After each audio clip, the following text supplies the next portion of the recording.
Dwarka Jamnagar national highway નજીક demolition કરવામાં આવ્યું। બરડિયા ઓખામડીમાં સરકારી જમીન પર એ તમામ દબાણો દૂર કરવામાં આવ્યા। 1,55,00,000ની સરકારી જમીન ખુલ્લી કરાઈ। એસડીએમ ડીવાયએસપીની અધ્યક્ષતામાં ડેમોલિશનની કામગીરી હાથ ધરવામાં આવી છે અને આ મોટા પ્રમાણમાં આ જે જમીન છે ત્યાં બુલડોઝર ફરી વળ્યા તે જોવા મળી રહ્યું છે।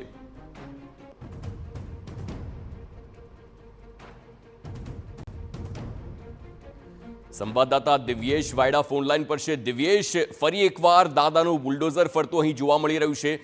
કેટલી જમીન હતી અને ખાસ કરીને કયા કયા બાંધકામોને તોડી પાડવામાં આવ્યા? જે વાત કરવામાં આવે તો યાત્રાધામ દ્વારકાની અંદર આજે વહેલી સવારથી તંત્રએ ફરી બુલડોઝર ફેરવ્યું છે। જે હાઈવે છે દ્વારકા નજીક આવેલા બરડિયા તથા ઓખામડી વિસ્તારમાં જે સરકારી જમીનો ઉપર જે દબાણ કરવામાં આવ્યા છે તેને દૂર કરવામાં આવ્યું છે। છેલ્લા અઠવાડિયામાં નોટિસો પણ આપવામાં આવી હતી। લગભગ 1750 જેટલા સ્ક્વેર ફૂટ મીટરની જગ્યામાં અને અંદાજિત 1.5 કરોડથી પણ વધારે કિંમતી જમીન જે હોવાની તેને ખુલ્લી કરવામાં આવી છે। તેમાં કેટલાક ધાર્મિક બાંધકામો જે હતા, દબાણો હતા, તેને પણ દૂર કરવામાં આવ્યા છે। આ ઉપરાંત જે કોમર્શિયલ દુકાનો કે કોઈ રહેણાંક મકાન કરવામાં આવ્યા હોય તેને પણ દૂર કરવામાં આવ્યા છે। હાલ તંત્ર દ્વારા આ દબાણ હટાવવાની કામગીરી શરૂ કરવામાં આવી છે। આગામી દિવસમાં શક્ય છે કે દ્વારકાને જોડતો જે મુખ્ય માર્ગ છે હાઈવે તેને ખુલ્લી જગ્યામાં તે સરકારી કેટલાક વિકાસના પ્રોજેક્ટ તેમજ રોડને પહોળો કરવાનો પ્રોજેક્ટ પણ આ વિસ્તારમાં આવી શકે છે।